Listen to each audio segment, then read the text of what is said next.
Camera rolling. Audio's going. Action. Rhonda, it's good to have you on the show. Now, you and I did dialysis together, and you and I are both social workers together, and we were also peers together, right? Right. That's how we met. That's how we met. How did you learn that you needed dialysis, Rhonda? It was back in 2011. I was informed by a set of doctors that he kind of like made a deal with me, and he said, well, when your creatinine gets to a certain level, we're going to put you on, okay?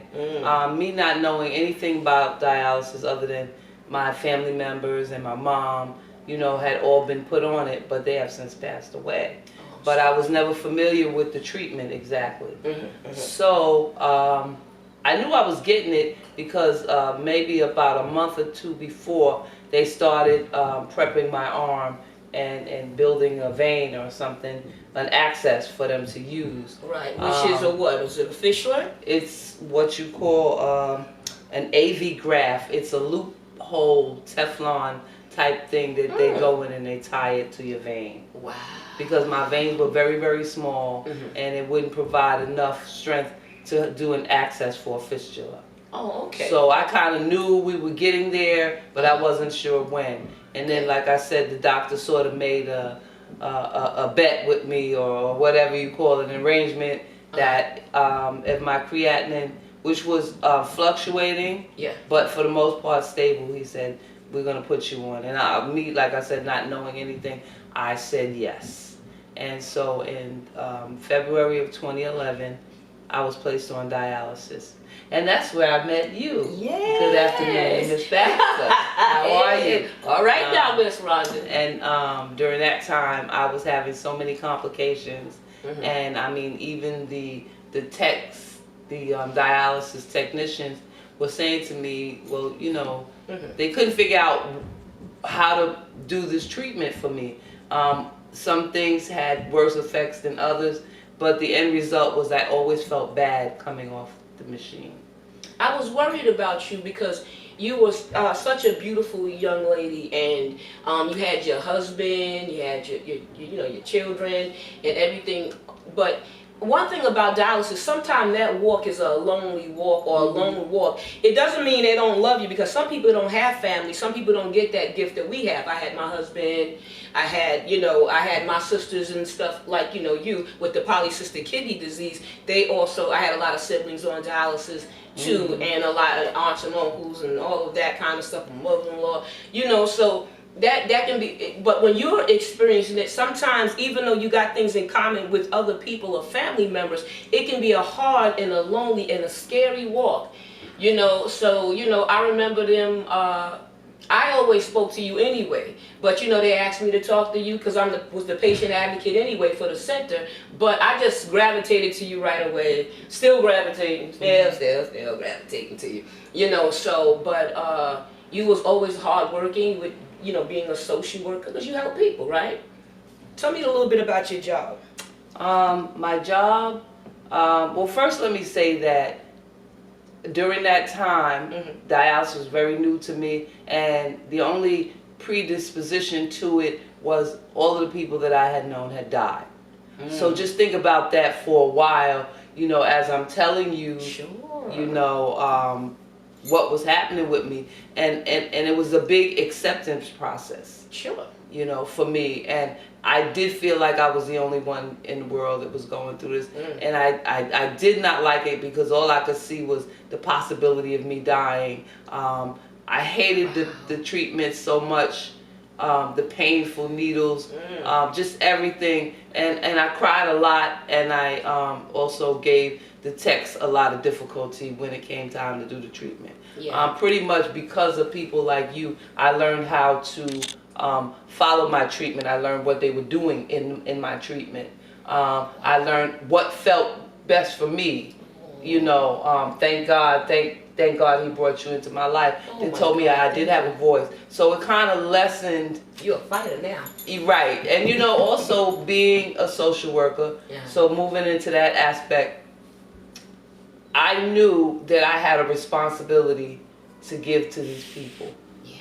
I knew, and I love that's, one of the things I love. I'm a child welfare parent advocate, and I work for an agency, and I service a lot of clients, and one of the things that I do is reach out to the parents, That's and hook them up with services that they would not have ordinarily known about, as it pertains to helping them get back together. I was in the business of getting families reunited. Yeah. By personal experience, I understood what these parents were going through. But to see the joy of them making these accomplishments day after day, someone working with them. I didn't really have a script. Everything I did was based on feelings. I mean, there were some things that were scriptural as far as the policy, of the agency. Of course. But they all make us follow something. But most of the time, it was about relationship building and empathy, and understanding where they're coming from. Because 26 years ago, I encountered that same experience. Wow. So it all boiled down to, God, what do you want me to do?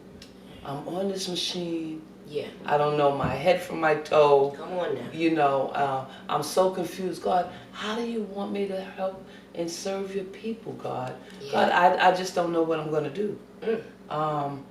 Little by slowly, I came into that acceptance. Again, you were instrumental in helping me find myself on dialysis. Thank you. And I began to say to myself, if she's doing all this and she been on for bada, I know I can do something. And then we got to talking, and I found out you did darn near the same thing with a different agency. And I was like, oh, I can do this. Yeah. And, like the part in the Bible that says Jesus told Lazarus, pick up your bed and walk. Nope. Well, I guess I picked up my little...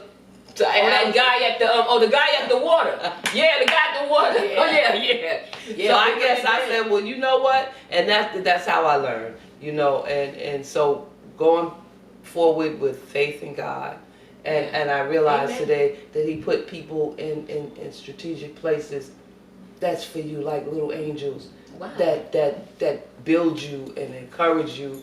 That's heavy. And then here's the miracle. As God would have it, I knew it was too much for me. The text was saying, we don't know what to do with you because it appears that you don't really need it. My labs were always perfect. I remember that. I remember that. And I was telling you about the doctor, the other doctor. Never. And I says to Lisa, well, Lisa, I want to get a second opinion. Do you know who I could go to? Because the center that I was in was advising me like, no, you have to, you can't go anywhere else. And you gave me the name, was the angel of my life today, Dr. David Scott. That's right. And the only thing you said to me, neither one of us know, you said, well, he's having a research study.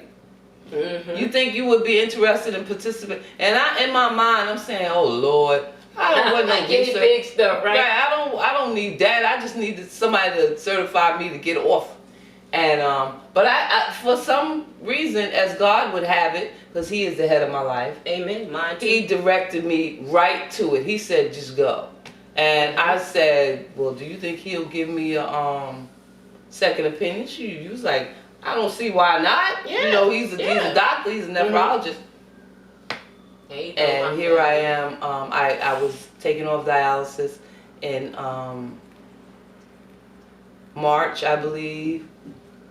What's that? 2011, 2012. 2012. I was taken off dialysis, and I got that second opinion, and I was doing great. And I continued on, but as we all know, this is a progressive disease. Oh yeah. So polycystic kidney disease, where the cysts get all over your kidneys. They call it poly because they're multiple. And because I have the same type of disease, and they grow and grow until I guess till your kidneys actually break down. Like you said, it's progressive. Right. It's definitely progressive. This year, my kidneys finally said, we can't carry your weight anymore. I was full of toxins by that time. Jesus. And I started getting sick. And me and my doctor, again, we had this one little agreement. He said to me, I don't treat numbers, I treat people. All right. So you to let me know how you feel Mhm. every time you see me. And I was completely honest with him. And so when it came time that I had gotten sick, I didn't want to tell him. Yeah. But I was like, that's not the agreement. Right. And I right. prayed on it. Mhm. And I even asked God, is it time? And he said yes. So I called my doctor on my way to the emergency room. Mhm. And I told him I'm ready, because Yeah. something about being sick was not something that I really enjoyed, No. Shortness of breath, I couldn't breathe by that point. Yeah. When the toxins backed up, Yeah, they were fluids backed are up. starting to get on you, and Yeah. it's very hard to breathe in that aspect. Yeah, it was terrible for 3 nights and 3 days. Yeah. I It does a couldn't. lot of things to you. I couldn't sleep. And I made a decision, and I told the doctor, and he says, okay, let's do this. And I've been on since then. And, with a few minor complications here and Because there. you called me from the hospital. Right, but I'm Yeah, back and on. I've been calling you even before you went to the hospital, Yeah. bothering you. That's okay. Like You my sometimes sister. I had to re-go through acceptance again. Yes. This time Sister around, Christ. it wasn't as easy. It became something that I had to work for Yeah. and work with, and constantly stay in prayer, because during the time I was hospitalized, I was so depressed. I was like, Lord, if you get me out of here, Yeah. just get me out of here, God. Rescue me. Making foxhole prayers with God, and Mhm. God, if you do this, I'll do this. But this Little time, deals, huh? I made it, and they let me out, and I'm at a new dialysis center. Good And like for I you. said, things are going pretty smoothly. I'm still working on that self-centeredness about, why God, why me. I'm the only person going through this. Wanting to give up, it was like the worst feeling in the world. Always seeing myself as less than, instead of you can do this. And It's was doable. slowly but surely. Yes. My faith is carrying me. Lisa stayed in touch with me. She stayed with, if it wasn't encouraging words, it was encouraging messages and texts, and Because you like them sometimes. They say, oh, Lisa, not another one. Oh, I you said mean, that you did. in a way, it drove me crazy because because I wasn't there yet. Like, Yeah. I didn't feel this happy, joy stuff you always talking about. Like, please, Lisa, enough with the flowers and the sunshine. I ain't there, But a day at a time, I Yeah. welcome those. They wake me up. They stimulate me out of a funk that I'm ready to go into. One of the biggest challenges is being helpless now, because now I have to wait for things to get done, because I cannot do them myself. I can't. No, I can't stand that. And I'm the one that I went out and got the bacon and fried it up in the pan and served it. That's where I come from. That's my thing. background. It's a little personal. My husband had to take over the bills that I paid, and I was extremely upset about that. Yeah. Extremely. And so when I did get a little money, because I had exhausted my sick time, I had to stop working. I wanted to give him back the money, and he's like, no, you're disrespecting me now. Well, in a partnership, that's what we do. I know, but in a partnership, that's what we do. No, but you give a woman, a seed. She gives you a baby. You give her some groceries. She's gonna make you the best meal you ever had. So we're givers and we're helpers. But sometimes the man wanna be the man.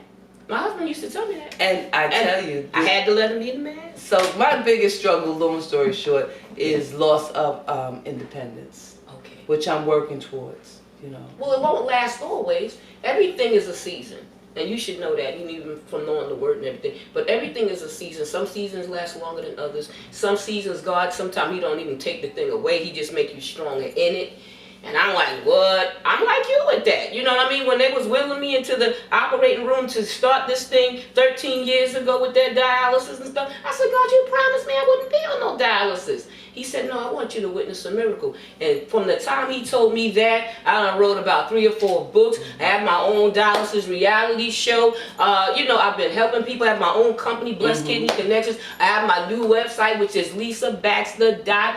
info. So if you want to add some money, because I pay for everything myself, you know, I don't mind a little help. I will not say no to it. But if you need help and you don't have any money, I'll come to your organization. I'll help that patient or anything like that. And Rhonda, you're the same type of woman.